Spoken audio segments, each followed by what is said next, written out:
Welcome to This Explainer.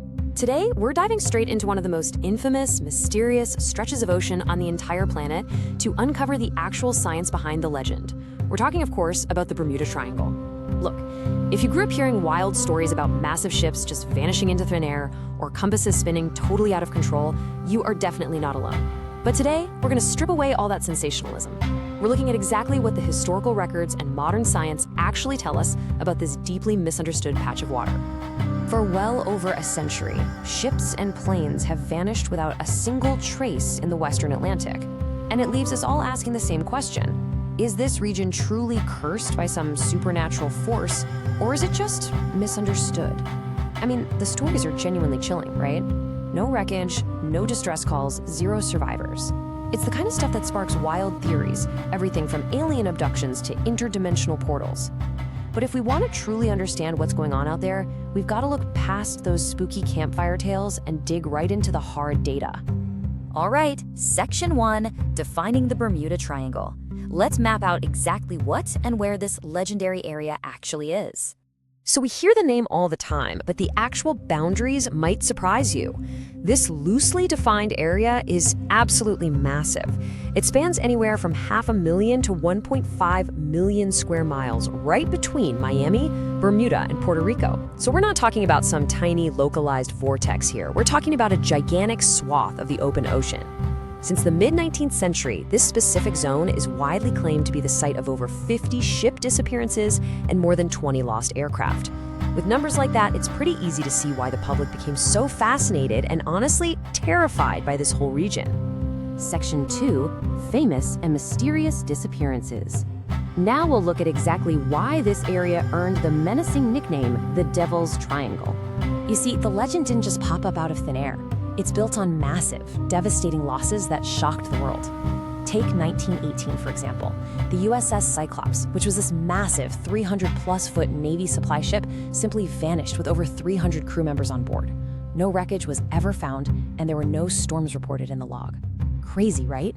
Then you've got the incredibly famous Flight 19 in 1945. 5 U.S. Navy torpedo bombers on a routine training mission get completely disoriented. The flight leader actually reported his compasses were malfunctioning. And then, they vanished. And incredibly, the rescue planes sent to find them vanished too. Later, in 1963, the SS Marine Sulphur Queen was lost, though investigators later pointed to structural failure in that aging vessel. But the point is, these are real devastating historical tragedies. Moving into part 3, Anatomy of a Myth. So, how did these tragic, isolated incidents snowball into a massive global paranormal phenomenon? Well, get this. The legend as we know it today didn't even have a name until a 1964 magazine article popularized the term Bermuda Triangle. Just think about that for a second. This mystery wasn't some ancient whispered sailor's myth passed down through the centuries.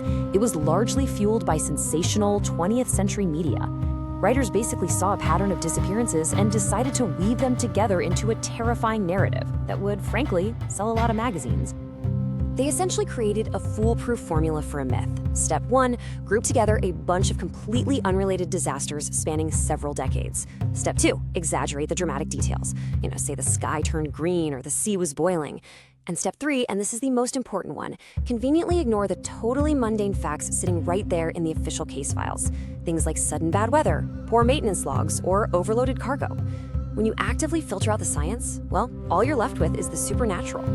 Which brings us to Section 4, the real scientific culprits. Let's pivot away from the pulp magazines and look at the raw, physical realities of this ocean corridor. Because the ocean doesn't need magic to be dangerous. It turns out, those sensational claims actually map onto very real, extremely powerful scientific phenomena. Where the tabloids claimed giant walls of water swallowed ships instantly, science points to 100-foot rogue waves. Where people said wreckage just miraculously vanished, science points to the fast, turbulent Gulf Stream current that can scatter debris for miles in a matter of hours. And where people claimed supernatural forces made compasses go crazy, science points to a magnetic alignment called the agonic line. Let's break a couple of these down. Instead of sea monsters, ships in this area face rogue waves. This is a very real, well-documented natural hazard. The Bermuda Triangle sits right in a region where multi-directional storms violently collide. And when these storm swells intersect just right, they can stack up to create an unpredictable, towering surface wave up to 100 feet tall.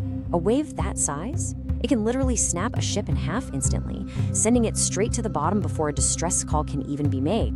And what about those famous reports of pilots getting lost, like Flight 19? Well, that's likely due to the agonic line. This is a rare alignment where true north and magnetic north actually match up. If a pilot or a sailor isn't prepared for this shift, it can quietly throw off uncorrected navigation. So you aren't being pulled into an alien portal, you're just experiencing ordinary, predictable magnetism that just requires a simple navigational adjustment. Section 5, the truth about the triangle.